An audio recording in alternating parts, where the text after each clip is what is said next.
All right, so yesterday, some major breaking announcements were made at the Oval Office with Trump, the health industry, and there's a lot of crazy things that happen. I want to go over a couple of these things, as well as how it may tie to the overarching theme of attacking healthcare exposure, as well as just other crazy stuff. So let's get right into it. So if you watch the whole thing, there's basically two things that's on the news right now. Number one is the actual announcement with Eli Lilly, Novo Nordisk slashing prices of their weight loss drugs, among many other types of drugs. But basically, it's an attack on this whole healthcare industry, meaning that people are overcharged. You have this whole inverted, crazy relationship among healthcare providers, the hospital, the insurance, pharmaceutical. All these guys are, in some sense, mismotivated to provide certain costs, not for the well-being of the consumer. And so it's profit taking, all of that stuff, the quote unquote evil, corporate industry that exists and all that stuff. And so at the outset, that is what people are looking at, like, oh, great, this is going to do well for me as a end user and consumer to be able to use these drugs continually at a better price. And so all of that, you can, talk about the GLP-1 weight loss drugs and just many other things. They talked about Ozempic and all that stuff. And so that's what you kind of saw. Now, the other thing you saw that was quite interesting is the Novo Nordisk CEO collapsing on live TV. And creating high-value jobs. But today, we... Oh, are you okay? So he's just going to show you the whole thing here. Okay.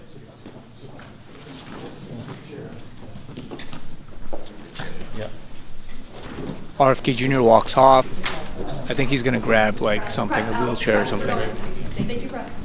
Media is being shooed away. Cameras, we're done rolling. Cameras. Trump is standing, looking. High-value jobs. So you can see it was quite dramatic and shocking in some sense, but it was unexpected, or possibly was it expected? And so I'm not here to, spew a lot of different conspiracies regarding the actual thing of this, but I just find it very interesting. Now, a lot of people have had their takes on this. Somebody said, Rubber Duck, how do you legally torpedo the big pharma companies selling poison?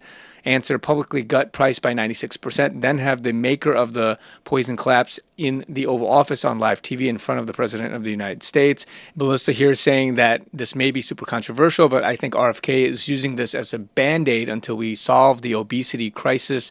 The food that has been available has wreaked havoc on health and metabolism. One day, this won't be needed. And so in some sense, a lot of people are thinking this obviously is not the best industry. We all know from growing up, what we've eaten now to the organic movement and just many different shifts, that what process we have today with all the processed foods and the drug, all of your dependence on this healthcare industry is not good for the average American, and something has to change. And so this is where I believe that the attack on the healthcare industry, whether overt, public, and embarrassing in some sense, if that was the case with this particular health CEO that was, acting or giving some signal, or if it was real or not, whatever the case may be, it's definitely doing something publicly to the healthcare industry, because if you slash drug prices by more than 90%. It's going from literally, I think, thousands of dollars to like $150 or $50, something like that. Don't quote me on that, but it's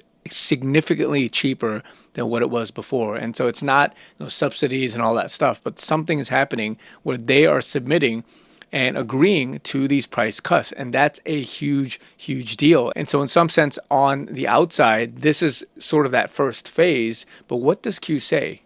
Post 735, somebody's asking, and Anon, how long will we have to wait for the cures of cancer and other sicknesses? And Q says, chatter amongst those in control has begun. They know, we know, which means the public will know. Release prior to cover up. Public informed and collapse. Which opinion? Now, it's interesting because some people are connecting collapse to showing optically that collapse from that CEO, and then also other cover-ups. So what are they trying to cover up? Post 694 says, what if cures already exist? This is Q saying this. What about the billions public, private, government provided to fund cure development? Sheep. These people are sick. And so, of course, it sounds like crazy conspiracy, but it's just simply the motivation and the logical reasoning behind it. If you have cures and if you have a one and done thing, then you're not going to have all these billions of dollars of pharmaceutical, this whole industry churning and cycling the way it does to have people hooked into this system of constant care, constant dependence, and all of that. And so we know this. A lot of us have woken up to this. And then there's another post 777, which is interesting. Here it's talking about MK Ultra being a success and now no longer being called MK Ultra. But as part of that, what is Q saying? Why is big pharma essential? Expand your thinking past cures. Think Google, new Pixel phone. Think Apple versus Samsung. Why was BlackBerry destroyed? We can guide, but you must organically uncover the truth. They are watching. Archive everything offline. And so you have to connect the dots in some sense.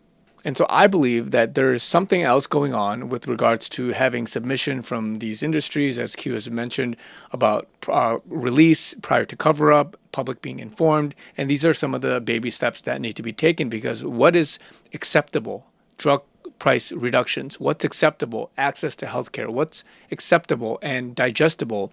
The premiums, the Medicare costs, all of that stuff. If that gets better, then other things can be introduced, especially cures and other conspiracy type stuff. So I believe that there's an attack going on this evil sort of corporation. And again, I'm not saying everybody there is evil. I've myself worked in healthcare as a consultant, consulting for one of the top biggest insurance companies for a short period of time when I was in consulting. But at the same time, there's just so many people that are stuck in this system. Your favorite doctors and nurses, they, some of them realize what's going on, but it's hard to get out of the entire system. So I believe that Trump, the White Hats, they're attempting to detangle, unravel all this, expose it for people to understand it. And then, of course, it's up to us to make better health decisions. Exercise, sleep, diet, what you eat, how you manage yourself, all those things are very, very important. And so a lot of information is coming out. It's up to us to be good stewards of it. But at the same time, I believe this whole thing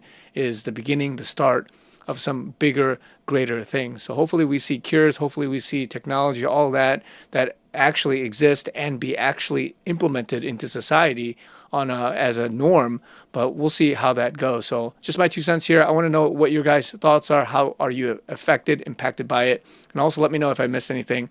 Love you guys. I also want to mention we are so close, guys. We're just a few $1,000s away from the goal. You guys know I am fundraising. I'm trying to help my team here with the legal, operational, all my mission stuff, with all of the stuff you guys see me do online, many other things. It supports me, my 2 people that help me out, work for me, and all these other things. And so if you guys want more information on that, go to this link in the description below, givesendgo.com/chrisyoonyt. We're almost there, guys. Would love your support to get over the line here. Thank you guys also so much for all of you guys that have helped me so far. More to come, guys, and I will talk to you guys very soon.